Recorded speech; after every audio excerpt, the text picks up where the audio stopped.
God damn, I look a hot ass mess. But that's no different than any other day. So Okay, please. we're live on Facebook, Twitter, Hi, Facebook. and YouTube. We are live on all channels. It is all yours. Hello, all of the social media and everybody on it.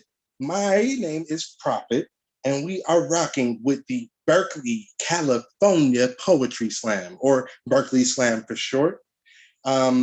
And we have a pretty fucking awesome sign up list. So I'm really excited to see, who all will place tonight, because I know that every competitor is good enough to win. So this is going to be lit. But before we really get started, really get into the nitty gritty of this, I kind of want to let y'all know what goes into having a show like this and for creating a safe space for people to express their art. So today's show is brought to you by our sponsors and our supporters on Patreon. Over the last year, these monthly donors have been holding it down and ensuring that we are able to artistically and financially support the poets, artists, and educators that we bring on our virtual stages. None of this, and I mean absolutely none of this, would be possible or sustainable without your continued support. So we want to thank a few people specifically. I almost said pacifically, my bad. Thank you to all of our patrons, in particular, Alez Nami, Melody Montgomery, John Romankowitz, Stephanie Yaboa, Renee Edmonds, Emily Chow, and Kayla Lilly for risking it for the biscuit with us. Thank you also to Jessica Kozachick for sponsoring one of our weekly workshops. And I'll tell you a little bit more about that in a minute. Also, I want to give a special thanks to Alice Grimm and Rebecca Abraham for pledging $100 a month in support of our home venue, the Allen Bluford Center. So can we please, give a virtual clap, virtually clap it up for all of our sponsors and patrons? All right, cool. Appreciate the applause. Glad it's not the clap. Our average donation is $11 a month. That means that for less than the price of a Netflix subscription, for less than the price of a week's worth of Starbucks coffee, you can support a global literary and performing arts movement. If you enjoy what you are seeing, or just love the arts and believe in reparations and liberation for third world people, you can head over to patreon.com/richoakevents or donate to us at Cash App, hashtag Rich Oak Events, or Venmo at Rich Oak Slam. Once again, it's at Patreon at Rich Oak Events, Cash App at Rich Oak Events, or Venmo at Rich Oak Slam. Thank you so much for your support. And now we get to the show. So I grew up, as you can see, I got my, my favorite baseball team's gear on. But when I was growing up, there was a team whose whole motto was, if you ain't cheating, you ain't trying. And I know poets are not the most sports, centric people, but that team, who shall not be named because they're practically Voldemort now, they made me a huge hater of anything that resembled rules. I absolutely grew up hating rules. I was such a rebel coming up. And now that team is somewhere, lost in the desert or something, I've come to respect rules and the reasons for them. So we have a couple of rules for tonight. For the poets, we have 3 minutes to share anything you want, and there's a 10-second grace period. At the 3-minute and 11-second mark, you will start to be docked a percentage of a point for every second that you go over. You have 3 minutes and 10 seconds. Anything more than that, and you will be docked. If you get to 4 minutes, there's this little thing that we do where we play you off the stage. It's super awkward. I'm pretty good when it comes to awkward stuff, but I'm not the best at awkwardness. I like being awkward solo, like walking down the street thinking I saw someone I know and be like, hey, Jack. Oh, that ain't him. I can handle that kind of awkward. But like kicking a poet off the stage for talking for 4 minutes, like that's an awkward I would rather not have to handle. So please try to keep it at 3 minutes and 10 seconds. There are no props, no musical accompaniment, no costumes. That was last week's slam, you know. And the top five poets, five poets. You could call me Booker P. The top five poets are going to move on to round two. And also, I think there's this like ancestral gaslighting or like gimmick that we do. I mean, it is Berkeley after all, right? So what is Berkeley without like some kind of gaslighting of some sort? I'm joking, just joking. I was born there. Like I promise, it's no shade. But this gimmick that I'm referring to is what we call the word of the day or the whizzle of the dizzle. And what that is pretty much if you use the word of the day, you get an extra point. If you can weave that word into your poem, it's like, you know, free money, and nobody wants to turn down free money. So the word of the day for today, which of course they would make it this word of the day when a fat nigga is hosting. But as a fat person, I am very familiar with this phrase and the whole philosophy behind it. We call it being hangry. So today's word is hangry. It is an adjective for bad-tempered or irritable as a result of hunger, which is also known as my default setting. So if you weave the word in a day, remember that you get an extra point, but that is only for the first round. Our rules for the audience, yeah, bro, yes, sis, yes, non-binary friend. I know you at home. I know that you're, you know, somewhere comfortable, chilling with loved ones and stuff. We got rules for you too, homie. First of all, I want you to like, share, and subscribe to our Instagram, our Twitter, our Facebook at Berkeley Slam. You can look us up on any of those social media platforms at Berkeley Slam. Comment on the feed.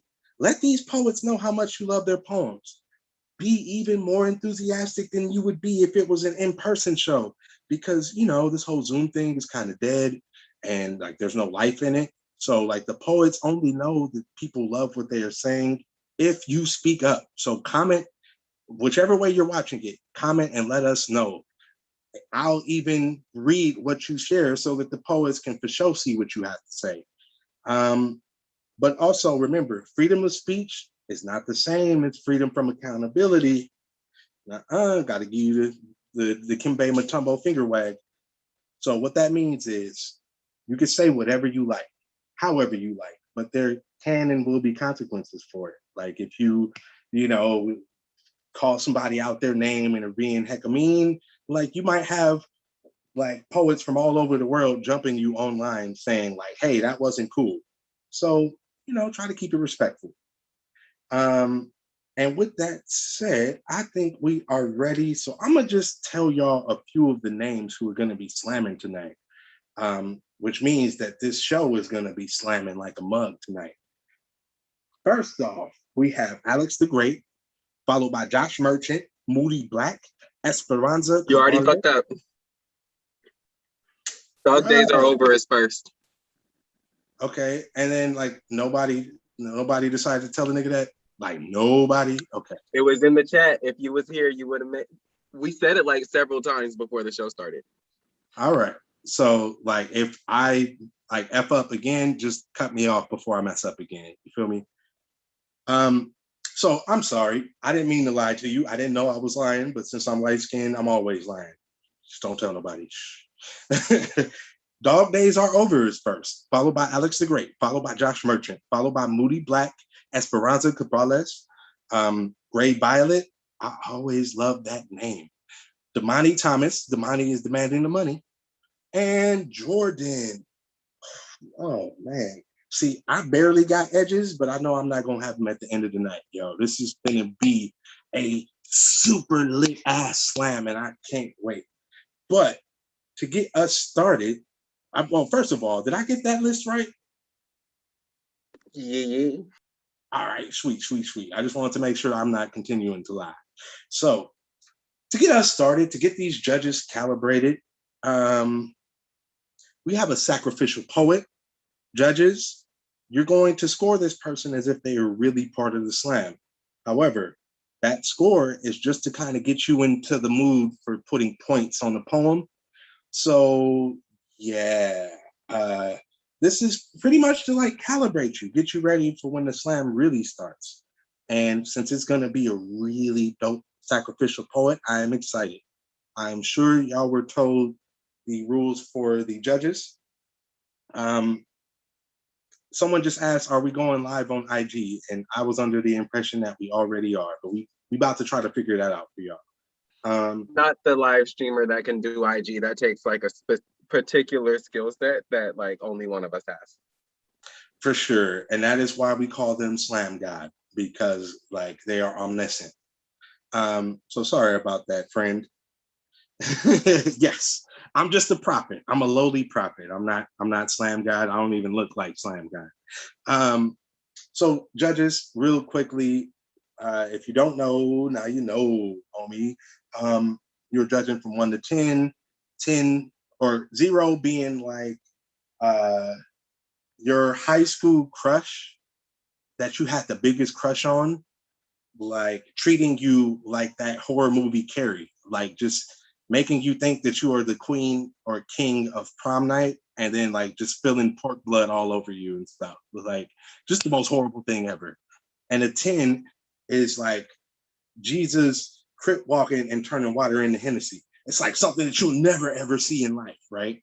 So it's not going to be a whole lot of 0s, not going to be a whole lot of 10s. And judges, don't worry about the word of the day, because my handy dandy scorekeeper is going to count that. So just give whatever score you're going to give to each poet. But also, I believe my scorekeeper is Becca, right? Yeah, it's me. Yeah, sweet. Just wanted to make sure. So just be very swift when you are giving your scores to the scorekeeper. And by very swift, I mean 3/4 of the way through the poem, your score is probably not going to change much. So like even before the poem ends, like if you feel like this is 3/4 of the way through the poem, start sending your scores so I don't have to wait all day and night.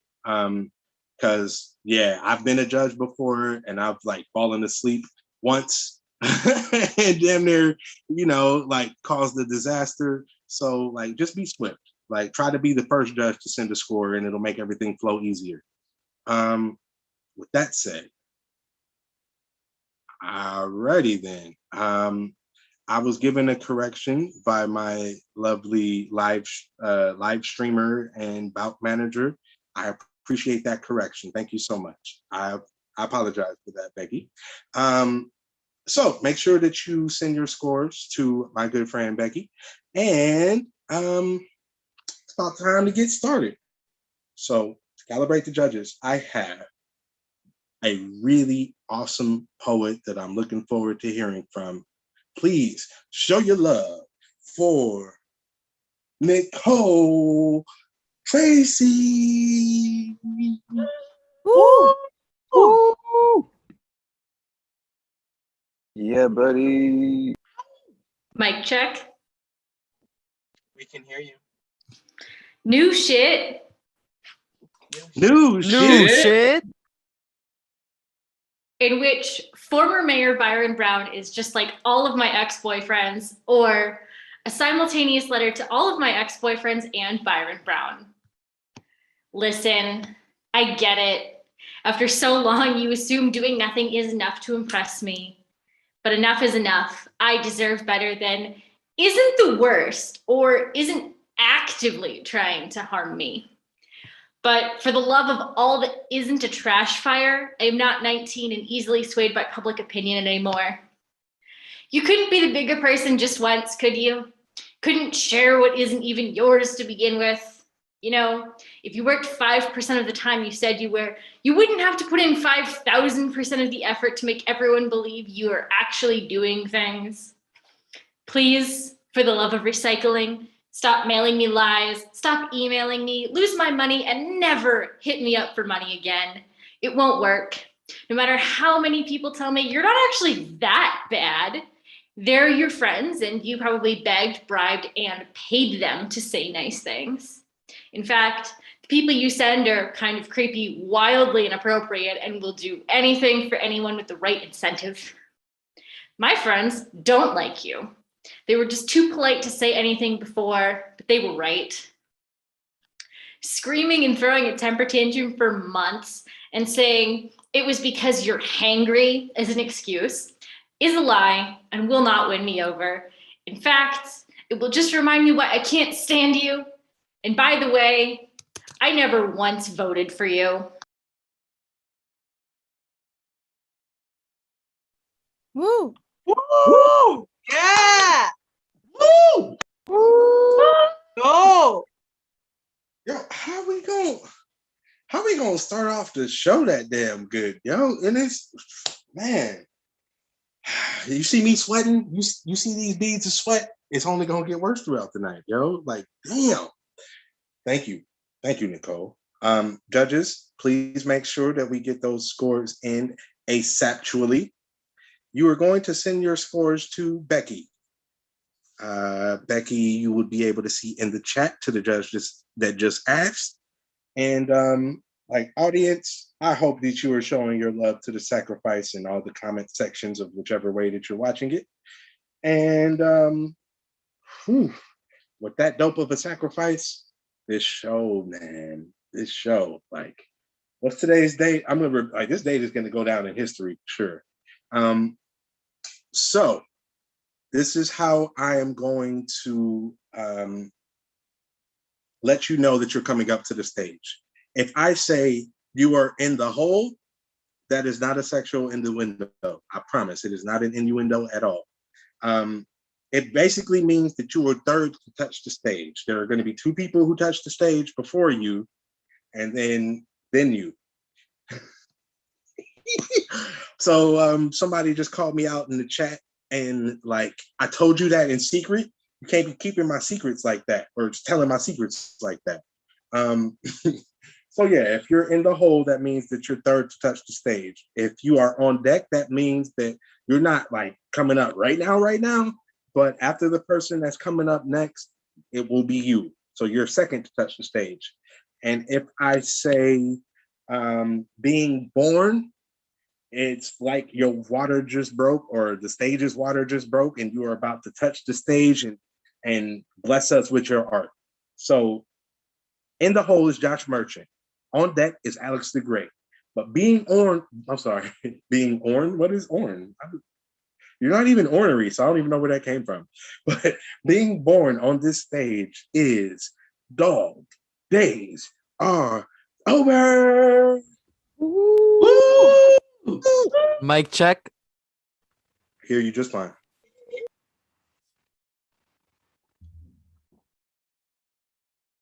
Queerness as an inherently simultaneously creative and destructive force.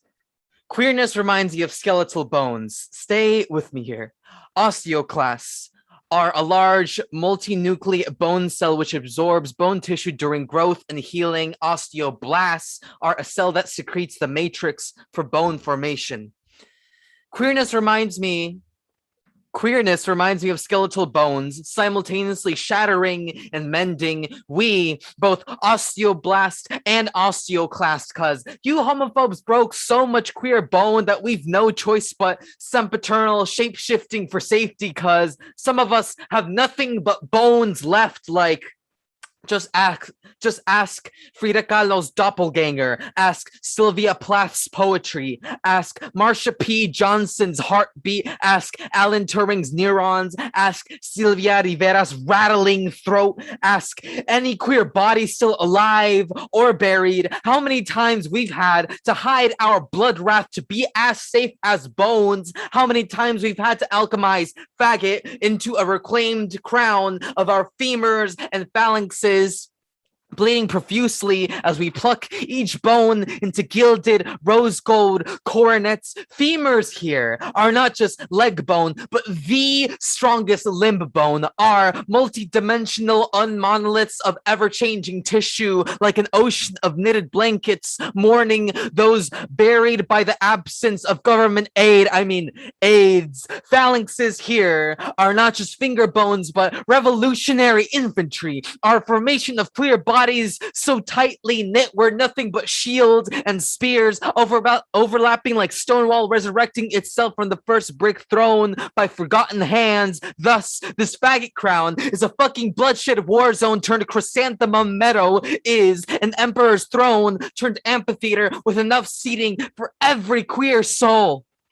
In the distance, a mausoleum screams out its own name till I recognize its familiar call. My name sounds a lot like an eggshell shattering by the internal peck of a crawling god. Hector, Hector, Hector. Birthing itself on its own terms, no phobic breed forcing my unburial before I've enough calcium to uncower, to stand from all fours and scream out a name not even the wind will remember, but a name the soil will kiss, until I'm nothing but compost and bone, until I become the knot in your throat, soft choking your fear when I give you my crooked, queer life stare. Hector, Hector, Hector, Hector, Hector.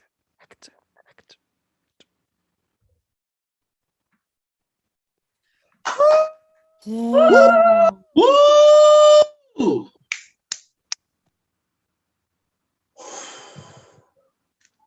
I'm not gonna say nothing. I don't want to create the appearance of bias, even though like I absolutely love the poetry of everybody that has touched and will touch this stage. But whew, damn. Thank you for sharing that. And just to give y'all a heads up, I believe my friend Nicole received a 27.1. I'm not going to say anything about the judges, but please, give it up for the poet. Let's go, poet. Sure. So judges, please get your scores into Becky. And you know how earlier when the show started, I had mentioned workshops briefly and then was like, I'm gonna touch on that later. Well, hello, it is now later. So if you feel like you would like to participate in the slam, but you don't have enough poems or you don't have enough new stuff, fret not, my friend, because before every show, everything that we do, whether it's online or in person, there is always, and I mean, and the prop says always, a writing workshop before every show. When we have our in-person Oakland Slam on third Tuesdays of the month, there's a writing workshop right before we get started there. And right before today's slam, Tino led an amazing workshop about a subject that I struggle with, also known as forgiveness. So yeah, like I'm totally gonna steal that prompt and try to write something decent to it. But please come every Wednesday for Berkeley Slam Writing Workshop. It happens on Zoom at 7 p.m. Pacific Standard Time, or is it Pacific Daylight Time? Okay, I don't think it's Daylight Savings yet. So Pacific Standard Time. So yeah, please come. It is honestly like some of my best shit I have written like in an alchemy workshop. Some of the poems that you have heard at previous slams, some of the poems that you might hear tonight were started in one of our writing workshops. So you can always find out on our social media where the link or how to get linked into the Zoom to participate in the workshops.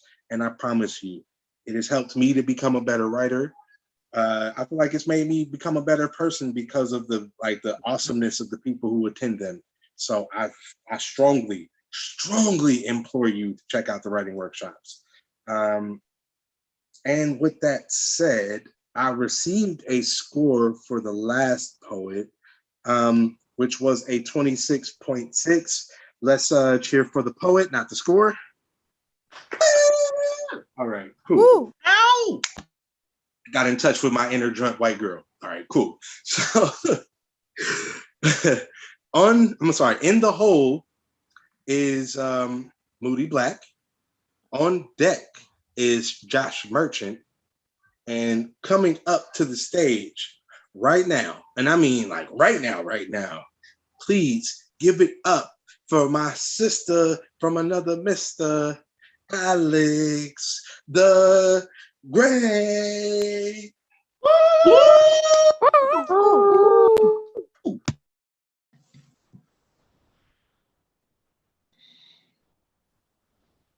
Okay, I have some technical difficulties, so please be patient.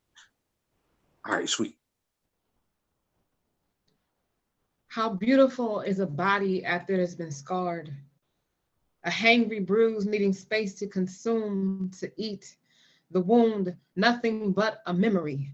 I survived everything that only came to hurt me, took the least of myself and named it alive. How sacred is a love song to myself?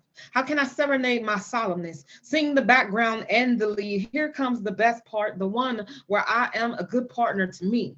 I set the stage, the lights, dim low, see self-care as an act of revolutionary healing. No is the most romantic language I know, and I get turned on by setting boundaries. I do not quiver or hesitate to name my desires one by one, grant myself my every wish. How do I pick myself back up after the fall? Look the other way when I'm catcalled by the edge. The cliff does not scare me. This is me with a real good love enveloping my entire body. See it, watch how it embraces me, covers all these insecurities twice over, how it doesn't think twice about affirming me, how I ain't got to wait for anyone else to rearrange their priorities before I can actually see that I am worthy, and got to convince myself my heart ain't fragile or weak. It's real heavy, got a story to tell. How about these stretch marks save me? I named each one a star amongst a stellar constellation. My body is an unconquered galaxy. That heartbreak did not name me, and I am the sum of an exponential level of dispelled grief, my pain rooted in joy. How many times have I almost died? The man who stole my childhood and renamed me damaged tried to claim me. Drank so much I blacked out through my 20s. Generational trauma tried to shame me. The men who would feast on my body like a 5 o'clock buffet line. The childbirth and all the blood loss, the love loss, the eulogy, the surgeries. Every day is a party, a celebration, and I am my favorite song, headed back out to the dance floor. This is the remix. The mirror is my best friend. She gives a ceremonial hand clap and a dance, the monumental A to cheer me on. How glorious is the reclamation. My heart, equal parts made of clumsy relationships, gap tooth smiles, and a stained glass mason jar full of regrets. These stained teeth, hands full of stomach rolls, hips spreading like wildfire, and hair with split ends. It's all me. Every day that I wasn't supposed to be here, but I am. I revel in Satan's failed attempts. I owe so much to this body, how it didn't betray me. I all but despise it, yet it does not seek revenge, but it does the thankless job of continuing to love me. Give it up for the poet. Damn. I do not envy the judges tonight, not at all. Thank you for that. In the hole is Esperanza. On deck is Moody Black. Of course. And I don't know if I've received a score for the other poet. Yeah. Oh, Hector, I'm sorry, Dog Days Are Over received a 26.6. It was buried deep in the chat. Sorry about that. So Dog Days Are Over received a 26.6. And thank you to all the poets who shared so far. But as I said, in the hole is Esperanza, on deck is Moody Black, and being born on the stage right now, not now, but right now, is Josh Merchant. Woo!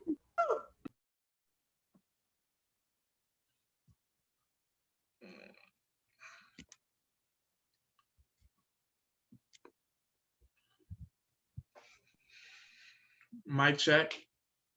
We hear you.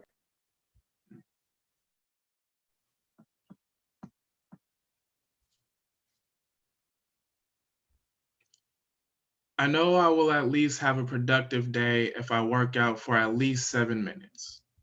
There is an app on my phone that gives me 8 to 12 different exercises over a 7-minute time span.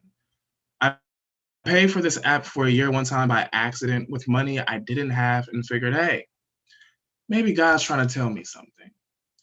This one nigga called me blonde one time. I don't think he meant it in a Frank Ocean kind of way, and I'm not sure that would have mattered. This one time I was a zombie. This one time I planked into a wall. This one time I was a tabletop waiting to move. A ring appeared on my forehead after I offered him a coaster. A wood chipper scoffed at me. I wasn't mahogany enough. There was too much sap in my blood. He turned around as he walked away asking, "Hey, you got anything I can chew on?" I did. Jumping jacks and hit the ceiling fan.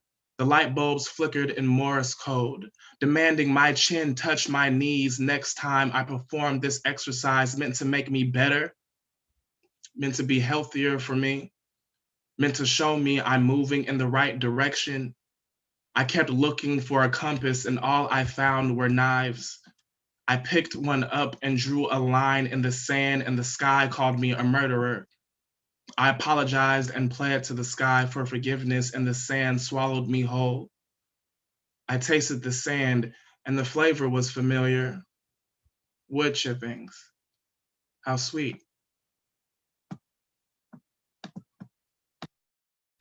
Woo! Let's go. Come on. Yo, just, I had to let that breathe for a little bit. Just wow. The previous poet, Alex the Great, received a 28. Can we cheer for the poet, not the score? Woo! Okay, we can do better than that. Come on now. We're some loud ass drunk poets. Come on. Woo! Come on. That's more like it. That's more like it. So in the hole is one of my favorite colors, gray. On deck is Esperanza. And coming up to the stage right now, as I speak, is Moody. Woo! Possible trigger warning, religious references, and a lot of F-bombs.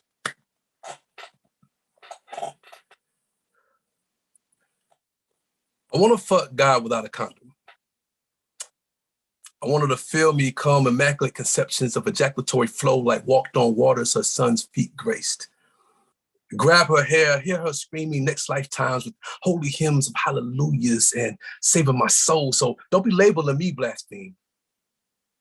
Cause y'all fuck God every day. With a false sense of commitment and a cheap Trojan to pretend to be chosen for an afterlife you don't deserve. Because what you call loving God is busting an empty net on a one-night stand, leaving $2 on the nightstand every Sunday, dressed to impress God. But when you undress and expose your soul, you prophylactic your love. But when I fuck God, God's gonna feel me. But some of y'all scared to fuck. Because fucking starts off slow. In a matter of minutes, you move any inhibitions, no tricks, no special moves, nothing fancy. You just go in and give it everything you motherfucking got. And fuck is only a bad word because someone said it's bad. But fuck can be pretty. Because pretty sure some of us is literally, spiritually, mentally laid down, legs spread, orifice open, hoping that one day intrigue you bang the shit out of your psyche, whether it's from a dream, a thought, or from the dirt of the earth. She becomes proud of her creation, looks you in the eye and said, fuck me hangry, fuck me forever, and believe in everlasting whatever it is you want. Want me like a lady in the streets and a freak in the bed called heaven. Fuck me like hell with brimstone and fire of friction when you wouldn't think twice about that cheap trick named Satan. That's why I fuck God without a condom. Because anytime you fuck someone without a condom, there's a level of trust, a level of urgency, a level of risk, a level of faith. So fuck your mustard seed, because she don't have time for your romance of rants, slow grinding all day long, lullabies, and ooh, baby, do you like it like that? Because that don't cut it with God. Because God don't want you to sacrifice all you have to get all that she has, or they have, or he has, so you can have all of him or her or them. Give her dedication like your life depend on it. Because it does. Give it up. Woo! Let's go. I think some folks were kind of nervous about sharing because we ain't trying to go to hell. Like, hey, big guy, like we good, right? You and me? Okay, just checking, just making sure. So Josh Merchant received a 26.1. Cheer for the poet, not the score. Woo! Woo! Okay, that's acceptable. I'll accept it this time. All right, so in the hole is going to be Damani Thomas, Um, somebody said I'll go to hell to cheer for that. And I'm not gonna lie, yo, like I'm willing to too. But in the hole is Damani, on deck is Gray, and coming up to the stage right now is Esperanza. Woo! Mic check. We hear you. But to love something, to love someone, you must do it wholly, without abandon. Else you must not love at all. What is passion if not to say I am here and there is nowhere else I would be if given the choice?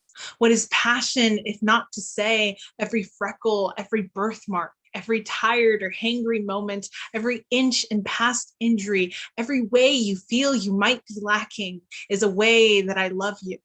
And how extreme it is to think that one day I may learn to love myself this way too.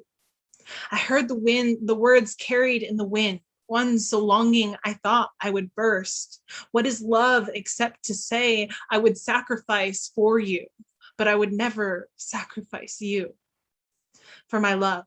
When I fell in love with you, I did not realize.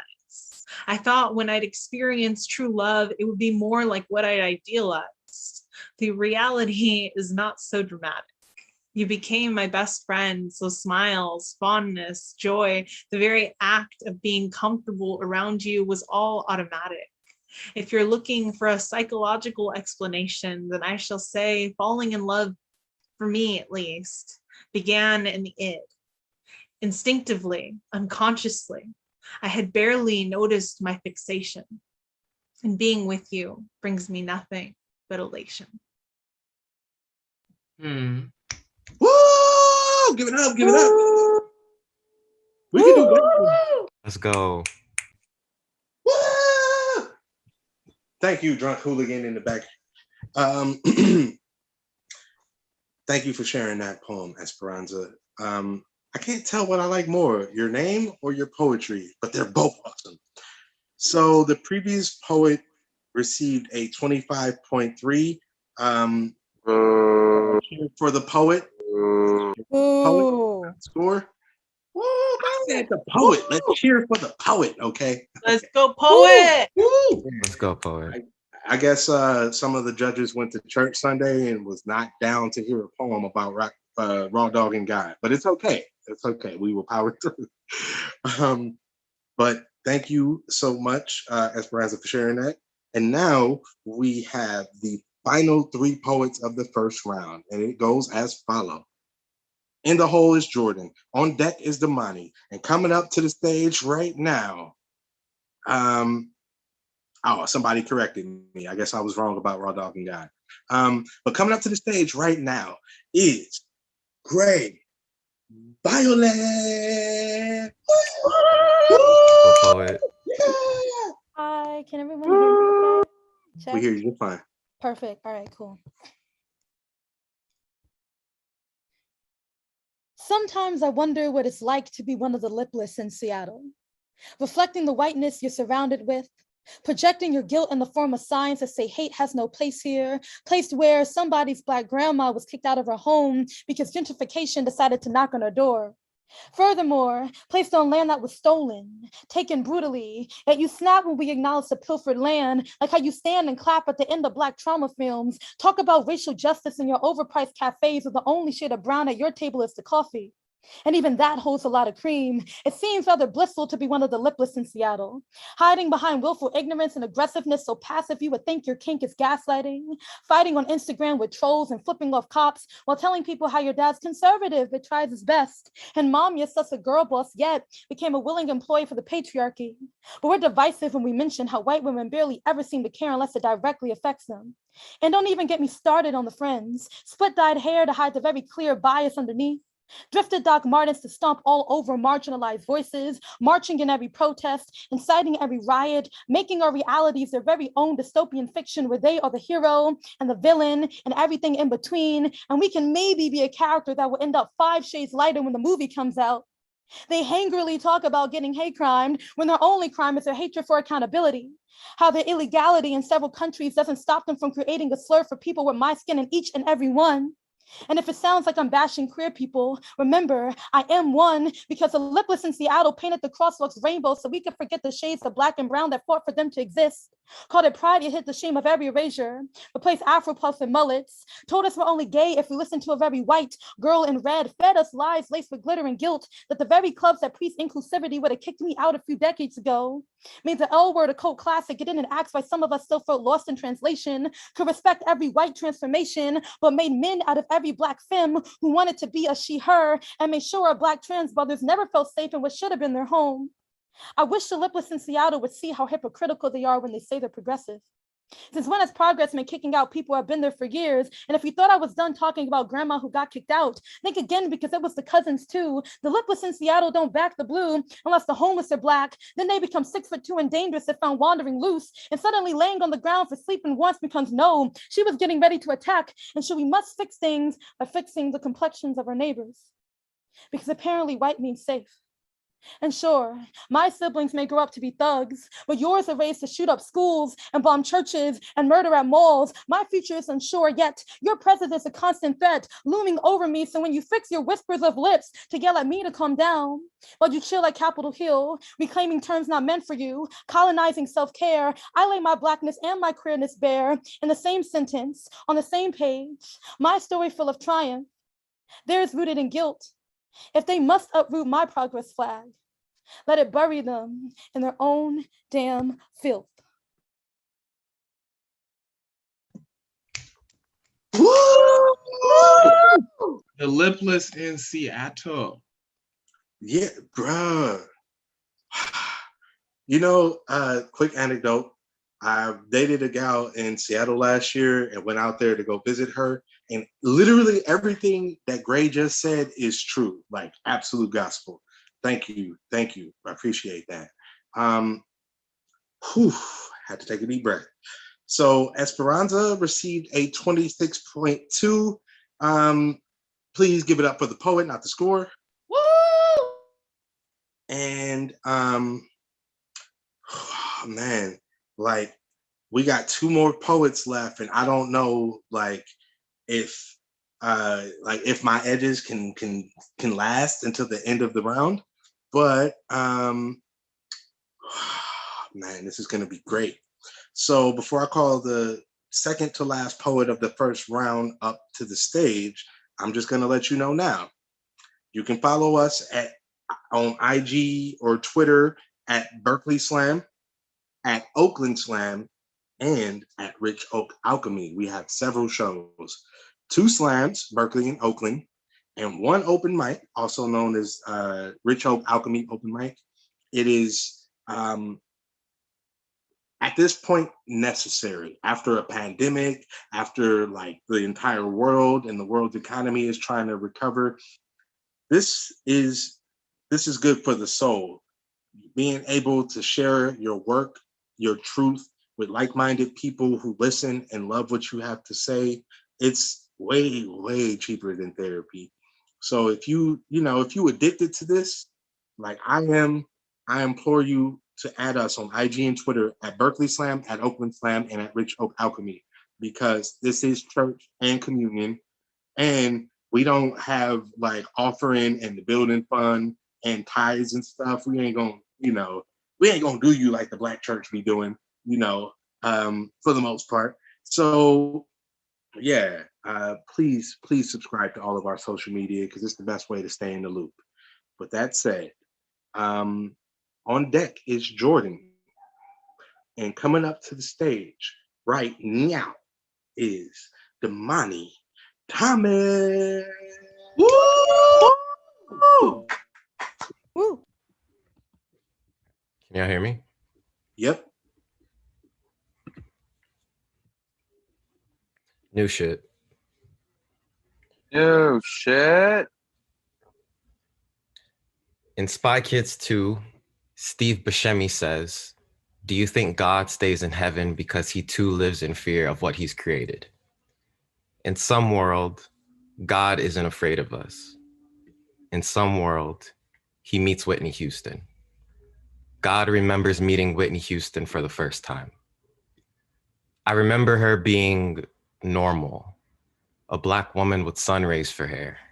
I remember thinking this girl laugh could reignite a halo. How could she become this big? We went out to dinner hangry, and everyone that came up to us asked to take a picture with her. Paparazzi asked my name. When she arrived, I said it is our honor. We danced around the thought of letting her in the gates only because we knew there was some place more pillow soft for her anyway. Our nickname for her was Hallelujah, a girl that made everyone gasp. We met years ago and still, I have not shut off the albums. Like I leave the porch light on for a lover home late from work. Dinner in the microwave. Tell me, do I have the power to let a body rest but save a voice? What commandment is that? Thou shalt listen to Whitney at least once in your life. And if you hate music, then you'll grow to love the sound. You'll learn to stretch and eye till infinity. The magic maid of a Black harp from New Jersey. She says she wanted to dance with somebody and then turn down a slow song with God. There are words for that. One being miracle, another being divine. The blueprint for angels died and I haven't made another heaven since. A Black angel that, when speaking, sounds like a good day. Sounds like the time between text me when you get home and hey, I made it. Sounds like there'll never be a voice that can ask a question like an answer. She asked if she could show me the greatest love of all, right before she disappeared. I've been praying ever since. Give it up, give it up. Woo! Woo! Yeah, the money. Woo! Judges, usually when I host, I talk a lot of shit about y'all, but y'all job is hella hard. So I'm gonna give y'all a break this one slam. This one slam. Cause damn. And you know, Damani got one of those voices where they're really quiet and soft-spoken, but everything that they say is like hella powerful and poignant and wise as hell. It's like that quiet dude that you know, like if you piss them off, it's the quiet people you gotta watch out for. You're like, yeah, like Damani got that. Like, I'm gonna beat your ass. And you don't think that it's like gonna be scary until like you got like hands, feet, and elbows like pummeling you. Then it's like, you know, I should have heeded that warning. So yeah, I love that about Damani's poetry. The previous poet, Gray, received a 28.7. Give it up for the poet, not the scores. That means like cheer. I'm gonna do the Hulk Hogan. Yeah, brother. All right, cool. So we are now down to the last poet of the first round. And I'm gonna try to make it to where we can go straight into the second instead of like trying to figure out who's gonna go into the second round. So calling up to the stage, our last poet of the first round. Her name reminds me of one of the greatest basketball players of all time. And her poetry does too.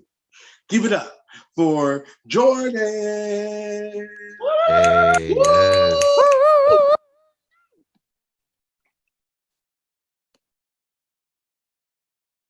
Let's play a game. Fact or onion headline. The city enters phase 4 of pretending coronavirus over. Onion. Illegal for any journalist to gather indoors in restaurants where more than 6 state officials are dining. Onion. Patriarchy set Southern California on fire.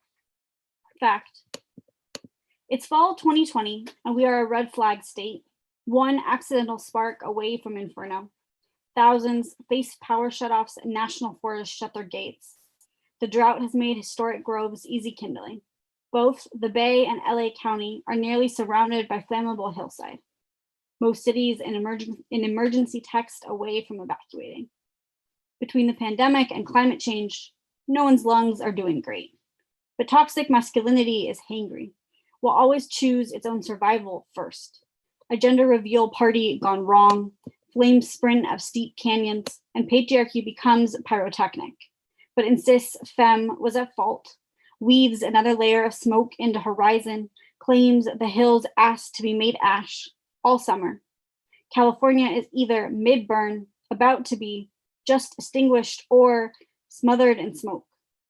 And yet cis men warn their sons about feminism, teach their cradles how best to gut us, to tie my wrists in the flags of misogyny, paint them in my blood. Our state bans anything that could cause a spark, and my cousin's school rushes to make the dress code stricter. Bare skin declared weapon again and again. Always believed that my sexuality was a controlled burn, without the potential to heal, allowed under specific circumstances, only if no masculinity is threatened. Dictated by men who've been telling us what bodies can do for so long, I have only now learned that sexuality and trauma are not the same. Men who were boys I played tag with claim my social media to be Tinder. I loved their child selves once, and now their fingers trail matches across my hip, scrape the bones for the friction to light. When I rip their palms away, they ring the alarm because I am both flame and the gasoline that leaves them scarred. My defiance is too charring for masculinity.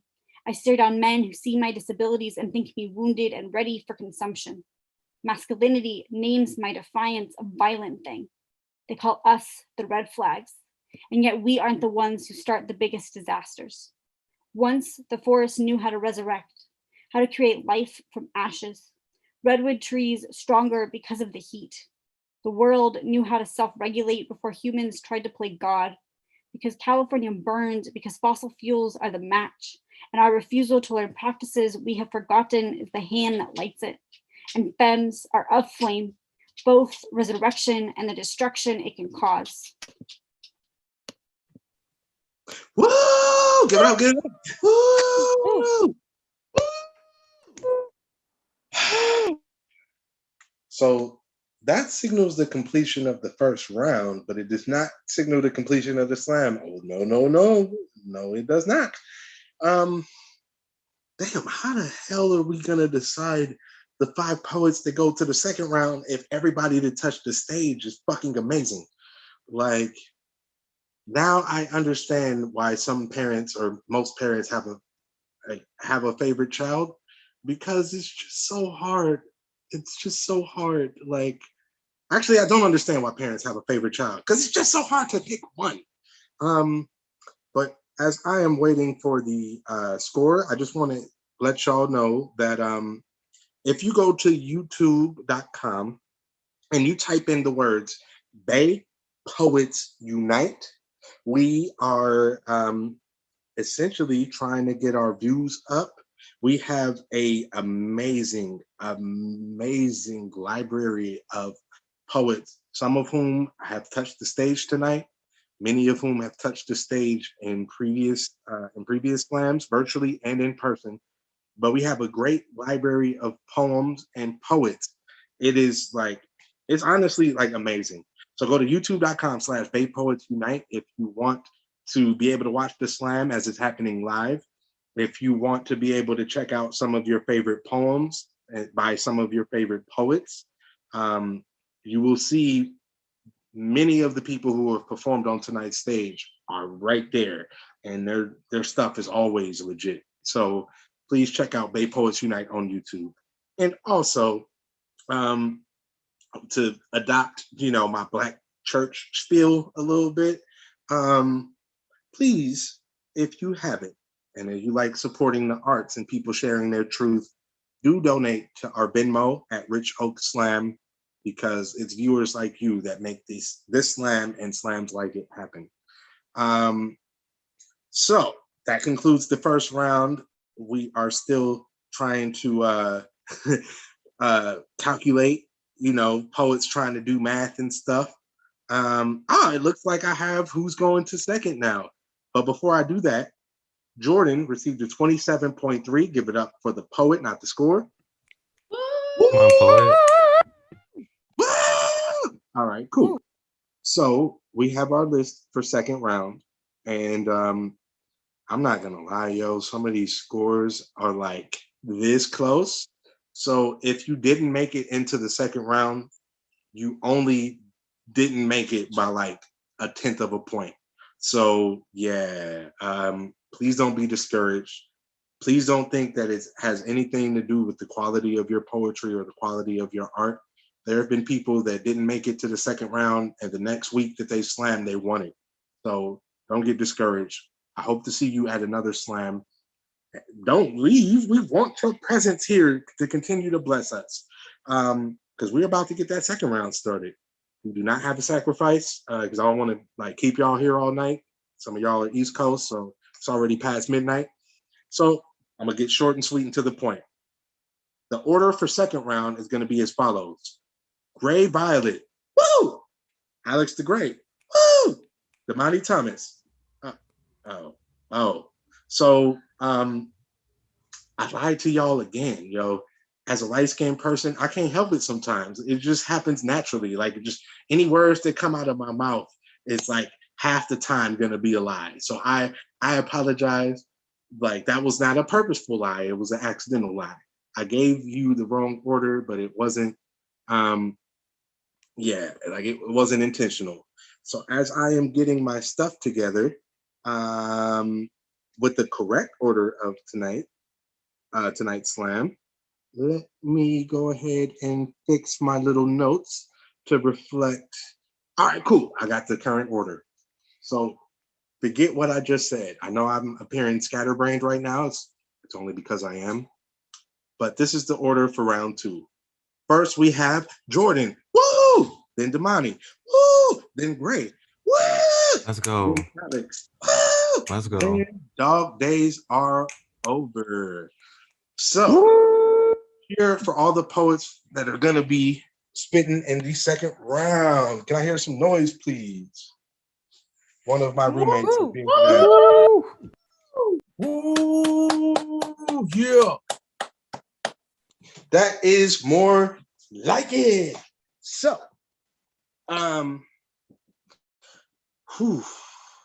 judges, y'all been rocking with me all night. Y'all have been doing a great job. I ain't even had no shit to talk to y'all because y'all been pretty fucking consistent. So, yeah, I'm gonna need y'all to keep getting them scores very quickly, and I'm gonna need y'all to like buckle down because this round is gonna be very hard. Everybody that touched the slam, even those that didn't make it to the second round, is like an amazing writer and an amazing poet. So your job does not get easier in the second round. I'm sorry. So in the hole is going to be Gray Violet. On deck is Damani. But coming up to the stage right now is Jordan. Let's go, Jordan. Let's go.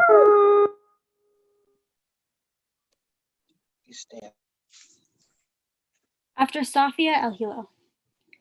Hide and seek has always been a calculated strength. I contorted my limbs beneath the sink. Organizing my thoughts into neat lines was an impossible task. My fingers could neither fit my name nor my answers into their assigned places. But set a childhood game anywhere, and in seconds, I sized up implausible spots. A practiced eye calculating which angles to stretch my legs.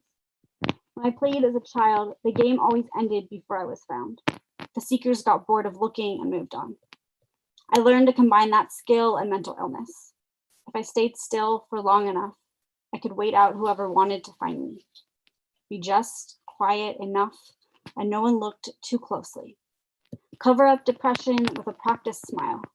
Most teachers took my grades at surface level, convinced themselves if they didn't look deeper, they weren't responsible as I disappeared. I struggled with spatial awareness everywhere else. My mind was using a different kind of math. Too much chaos behind my eyes to reduce exponentially. And whether it was factoring or long division, explaining my process was trying to fit too much on the same page. Organizing my thoughts in numbers made my hands shake, but I factored away the panic before the test, used to erasing my own complications to protect someone else's emotions. I was messy, let a fraction of depression slip into my face, hid the hurt too slow. My parents saw my unbalanced equations, but couldn't convert my answers into the same units of measurement. After high school, I evaded all math, and yet today, my life is a calculation, of bowing to my immune system.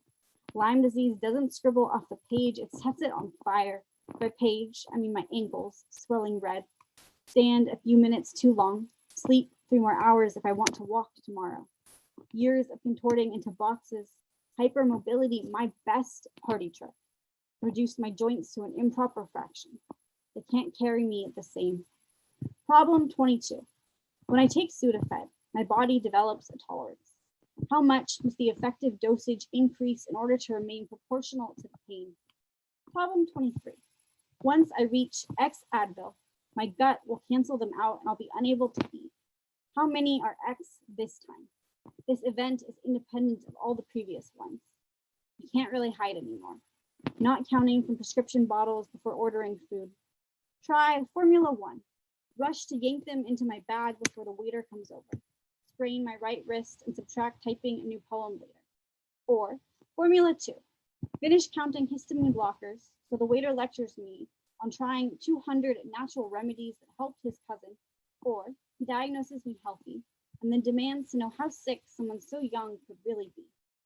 Disability is its own form of mathematics. Yet I'm finally visible. Woo! Give it up, give it up. Let's go. Woo, let's go. Woo!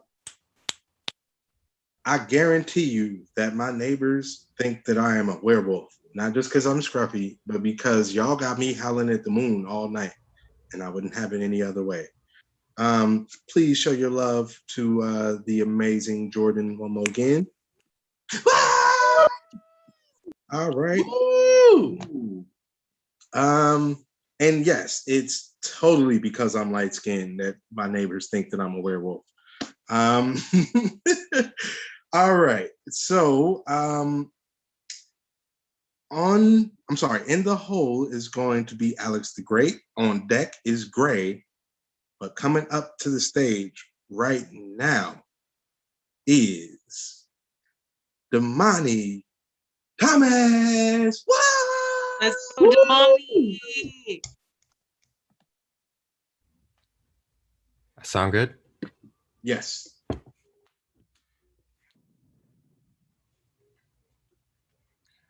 My mother taught me there's a point in trying. Taught me to cold wash any empire afraid of dying. Taught me that when you have bad days, you tuck sad faces away for later. Taught me to think in paranoia and hyperbole. Didn't I put wings on the moon for you? Pick my own shadow off the ground for you? We break bone for this kind of harmony. I learned you bite your tongue till silence. I learned Black women bend over backwards while white women do yoga. Speaking of, do you know how hard it is to be poor and Black and product of one parent trying to be two parents and anything than prison archetype? Mom taught me to take the busy streets home. Friends taught me back ways keep you safe. I spent a week in the hospital and mom brought me homework. Told me you got to get it done regardless. I get it. My family's legacy is hurt and still working. Surgery, home, still kept right. Home, still four walls, home, still. I take the line that make believes the equator and redraw my boundaries. Relearn rest, relearn geography, relearn connection like a new Wi-Fi signal. Relearn speech. When the non-Black kids said I talked white, all the non-Black kids started speaking Black, the irony. I learned to have tough skin. That when you lose it all, you find it elsewhere. You hold your chin and keep your head up. You smile, show all your whites. You break down at home. You come for food till comatose because all we got is memories of Louisiana, Piccadilly, and Mardi Gras beads stuffed in the back of the closet. You can rest. Then you get back out there, fix your face, and try again.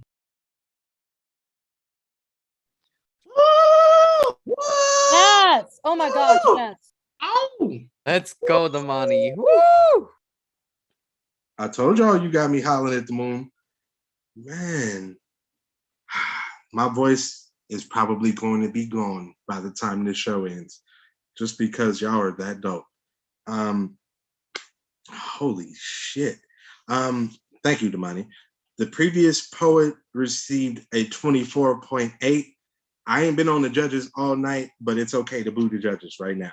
Just for this one score. Boo. Okay, yeah. I thought I was tripping, you know, me being light skinned, my feelings get hurt easy sometimes. But yeah, that for sure hurt my feelings. But now can we cheer for the poet instead of booing the Yeah. Chugga-lugga. All right. Awesome. We have a cheering train. I hate to say that we are down to our last 3 poets of the night.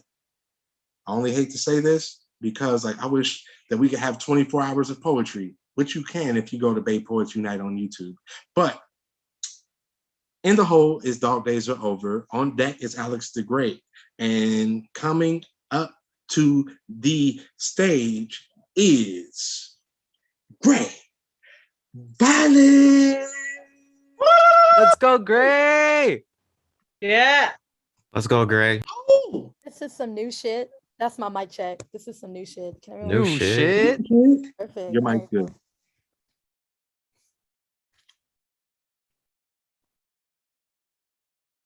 He told me he didn't normally date Black girls.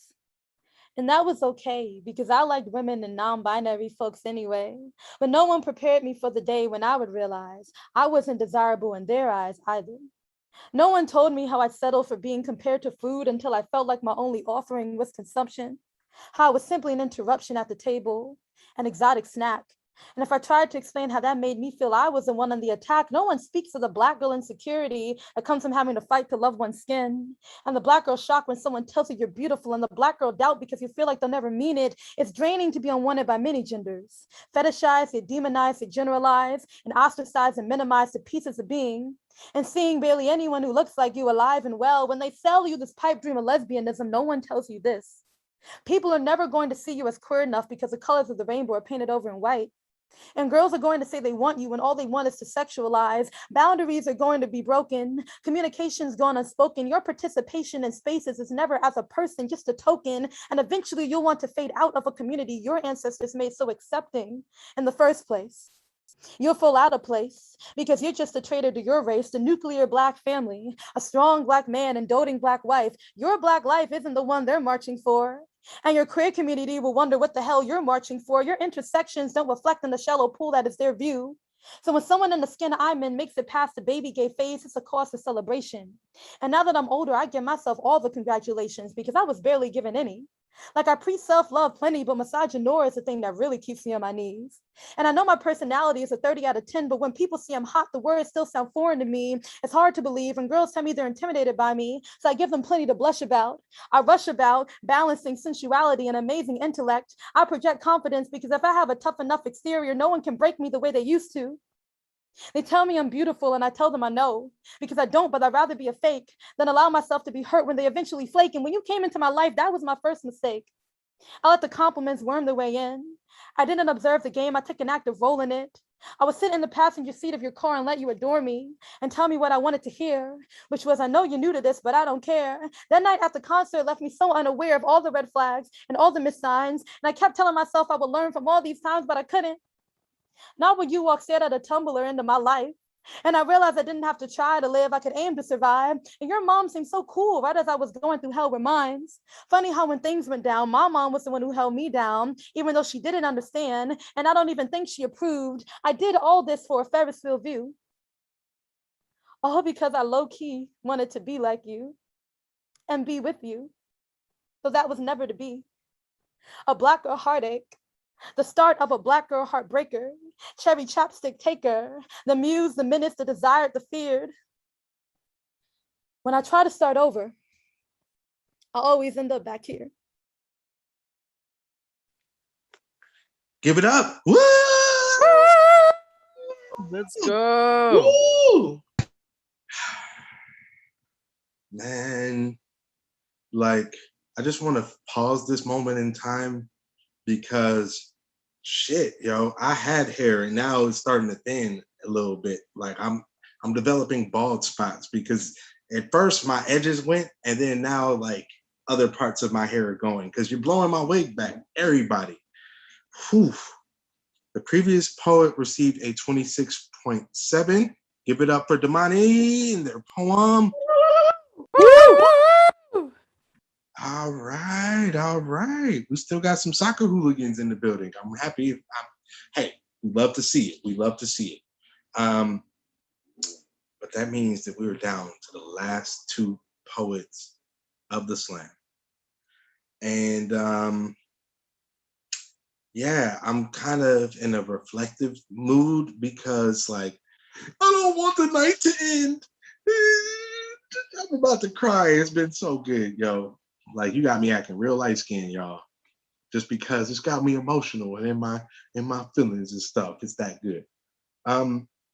Before I call or tell you who the last two poets of the second round are, I just want to give y'all a reminder that every first and third Saturdays, usually at Allen Bluford Center in Oakland, but due to the pandemic, we have been rocking it out at Rich Oak Alchemy on IG Live.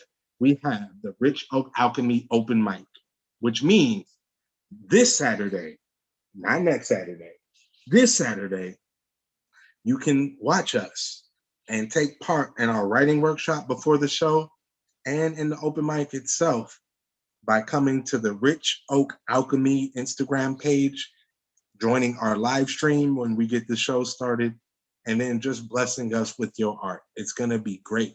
So please, oh please, be on the lookout for Rich Oak Alchemy open mic. That's gonna be this Saturday on IG Live. And on deck is our last poet of the night, and our penultimate poet, which I believe is fancy for second to last poet of the entire evening, is Alex the Great. Woo! Let's go, poet.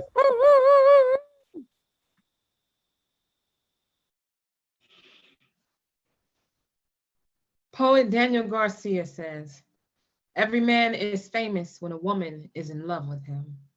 And I think, wow, there's just no telling how many men I've helped boost self-esteem. How many times I flexed this muscle called my heart and inflated egos beyond human recognition. How they cross over into notoriety and forget who they are or where they came from. Start jet setting and forget about how we used to ride the bus across town. Living high out the hog, rubbing noses with the Joneses, all the while got a bank account in the red because you made other plans. Starting businesses you struggling to manage. But everyone knows when you make your startup money back, you always take care of your first investors. Never turn your back on the ones who had your back, who planted the seed. And I think of all the groupies, all the hoes, the thoughts, the haters, how it's true what they say. Folk look 10 times more attractive when they are famous, but you should never let the love change you. How he got on and acted brand new, had to remind him of his humble beginnings, helped him practice his lines when his ass could barely read. How I was the one who wrote those acceptance speeches for all the awards he hadn't earned. How a woman always sits backstage while a man steals the spotlight. I think of how many men I've loved who weren't even deserving of the gift of goodbye I graced them with.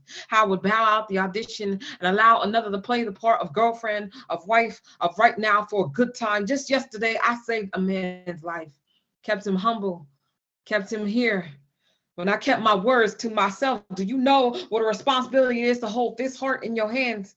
How heavy it is to the touch. How you mustn't waver or drop your lines or fumble the ball. How powerful a love to uplift a nation with just one. No one ever forgets the moment they became famous, especially not the one-hit wonders. Just think about how they fell off. Should have hired an accountant, a professional to balance the budget instead of spending frivolously until it's all gone. I've come back to reclaim everything that never belonged in an ex-lover's hands, demanding all my royalty checks for all the shows that piloted but never aired, all the songs we recorded and didn't publish. I did all the work of loving you far too well for much too long for you to not even credit me with writing the damn songs. That part. Wow. Wow. I think I just drooled a little bit. That poem was so good. I think I just drooled just a little bit. Like, oh man. Wow. Yeah, judges, I don't envy y'all at all. Like, I might talk shit about a score every now and again, but like, tonight's job is very difficult. The previous poet, Gray, received a 27.5. And by the way, somebody just said, if folks haven't read it, Alex the Great's book is fire. So please check out Alex the Great at IG /Alex the Great to get yourself a copy of that book. And also check out every poet that touched the stage. I believe that most, if not all of the poets have chat books or other wares that you could purchase and support their art. So definitely, please check that out. Once again, Gray received a 27.5. And now, this last poet of the second round,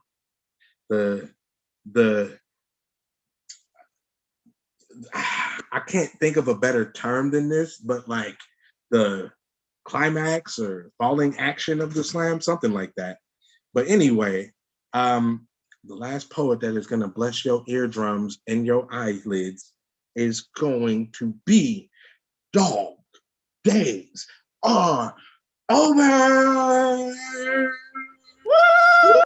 Woo! Poet. Woo! Mic check. We hear you.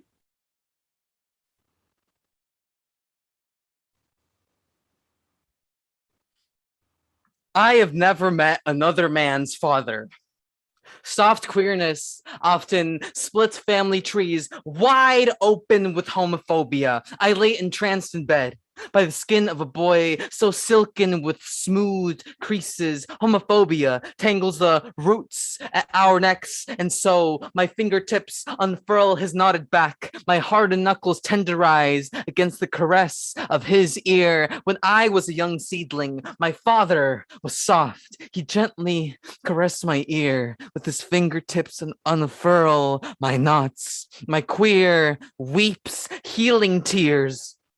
Both our ears softening, both our fathers softening into a young seedling, lingering with soft, sitting with soft, breathing, talking with soft. Soft teaches men to unwind the knots, to untangle the toxic from the ricochet of their metallic bullet mouths. Soft whispers to me, lullabying whispers of tender father knuckles. Soft softens softness and caresses every man, undammed his tear ducts until his every dried river rebirths, until his masculinity cries an abyss so vast it baptizes every silenced feminine. It replenishes every unflowered meadow. It rehydrates every man thirsting for emotional stability.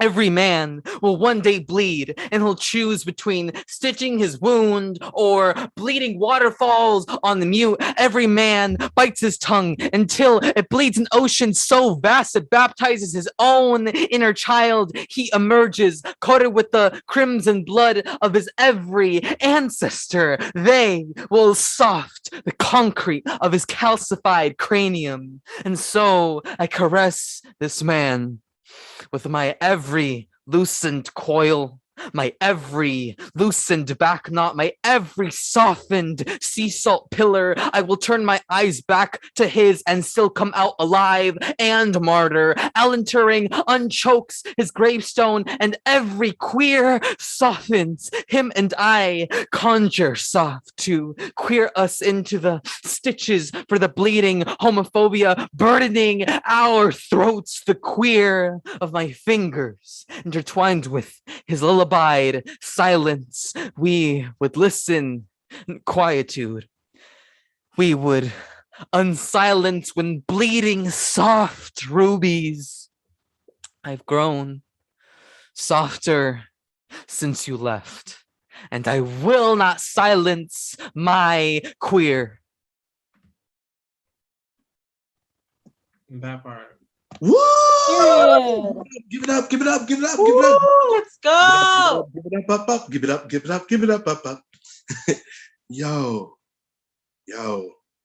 So that essentially concluded the slam, and literally there is no, like, I guess technically there's a way to decide the winner, but it's gonna be very freaking difficult because everybody was amazing. So the previous poet, Alex the Great, received a 26.7. Give it up for the poet, not the score. Woo! Go. Okay. Sweet. Okay, we got a little bit, like a little bit of noise. That's acceptable. So as I await for Dog Days Are Over's score, and for like who won this thing, who's placing and all of that stuff, I have one yeah, like I have one last thing I want to say to y'all. Maybe more than one. But anyway, every third Tuesday of the month at Lucas Tap Room and Lounge in Oakland, California, we have the Oakland Poetry Slam. The Oakland Poetry Slam also has a writing workshop that starts an hour before the show, and it is the only show that we are doing in person now. So if you are in the Bay Area and you'd like to go to an amazing bar with amazing people, yeah, like please come this third Tuesday at Lucas Tap Room and Lounge. I can give you the exact date if you give me half a second with this beat up Android phone taking all day. So yes, November 16th is going to be Oakland Slam. Please go to Oakland Slam at Twitter or IG to get the to get all the details. You're not gonna want to miss it. And I do not remember who's featuring. Do we know who's featuring for Oakland Slam on the 16th? We'll get that information in a minute. Darius Simpson. Huh?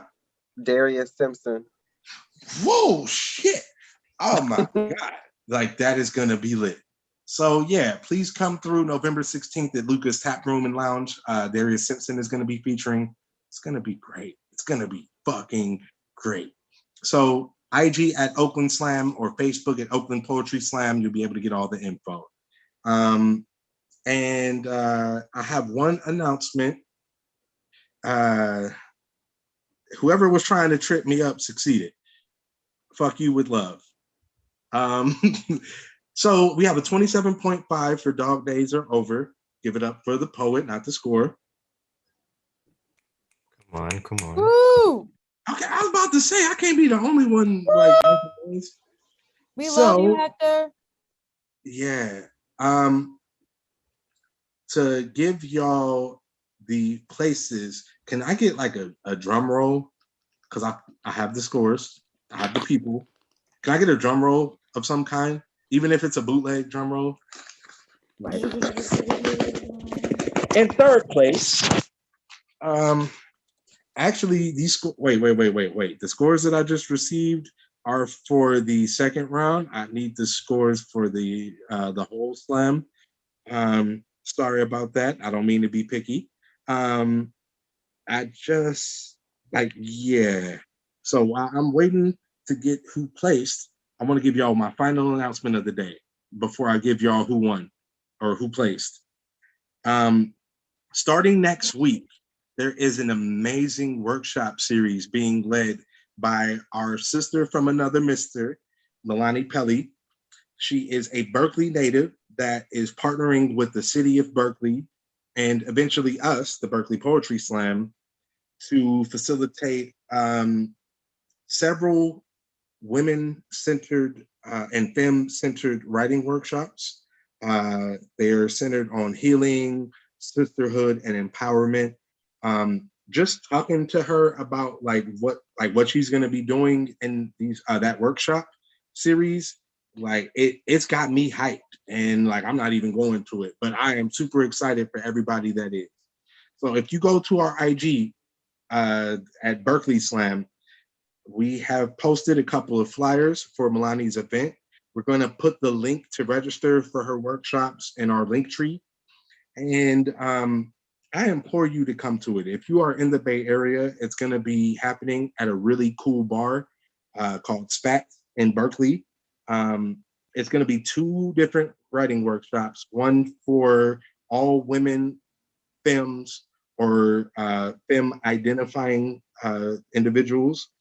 They have another one that is going to be for all Black, Indigenous people of color, women and femmes, and femme identifying individuals.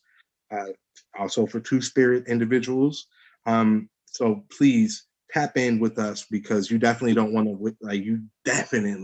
to miss this writing workshop series. And it'll take place between November and December, and it starts next week. So please register because the spots are filling up fast and availability is limited. So our friend Milani Pelly is going to be leading some writing workshops that are going to blow your wig back and help you heal starting next week.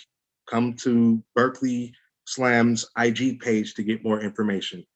And now, can I have that drum roll I was asking for? I'm old, so it took me a while to find the scores. So my bad. It's all on me. Sorry about that, folks. Can I get a drum roll of some kind? Can somebody beatbox? Like, give me a raspberry or something? I tried to do a drum roll. All right. So in third place, we have with a 54.3, Damani Thomas. Woo! Yeah, the money. Come on, D Nasty. Hey. Would you have some words for us? No. Yeah, shout out to the organizers. This was great. Everyone in the Zoom chat, I enjoyed being around y'all. So thank you. Thank you. Short and sweet. Awesome. Thank you so much, Damani. And in second place with the 55.6 is Alex the Gray. Yes.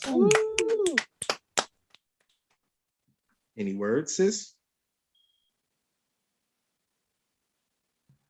Moody, hell is hot.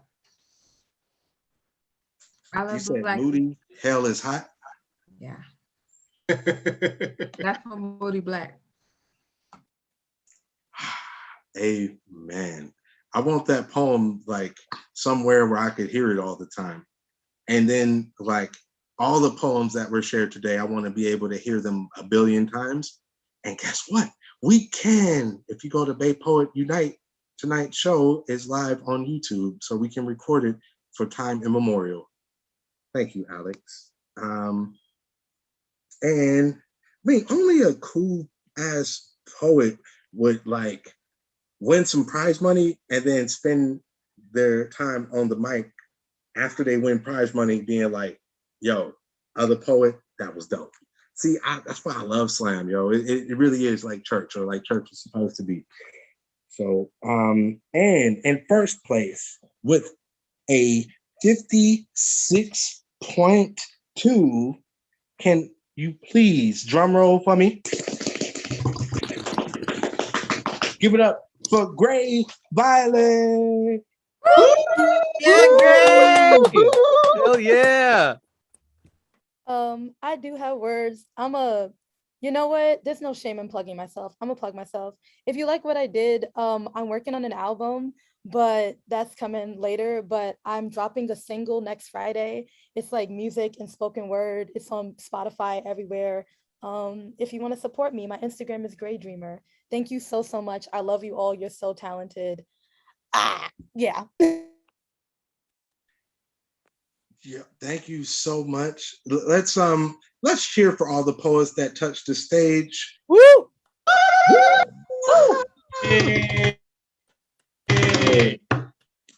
I want to thank everybody that touched the stage. Personally, I'd like to thank Hector, aka Dog Days Are Over, Alex, Josh, Moody, Esperanza, sorry, Gray, Damani, Jordan, and Nicole, our sacrifice. I want to thank the bout manager, Tino. I want to thank the live streamer, Reggie. I want to thank the scorekeeper, Becky, and everybody who judged, everybody that participated, everybody that was in the comment section going hype as hell for the slam.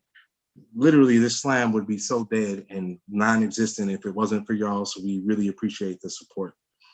Next week, we are going to be back here at Berkeley Slam. So, you know, don't get too comfortable and then forget that next Wednesday, we got another show rocking. So we hope to see you back next Wednesday. I really hope that y'all are going to be at Alchemy, Rich Oak Alchemy on IG when we have our open mic on Saturday. So just stay in touch with our social media and we can keep you tapped in with what we got going on. If nobody has anything else to say, if there's no announcements that I forgot or missed out on, I want to ask that you live long and prosper, and I will see you Saturday and Wednesday. So I love y'all. I appreciate y'all, and we will see y'all next week. I'm half Klingon.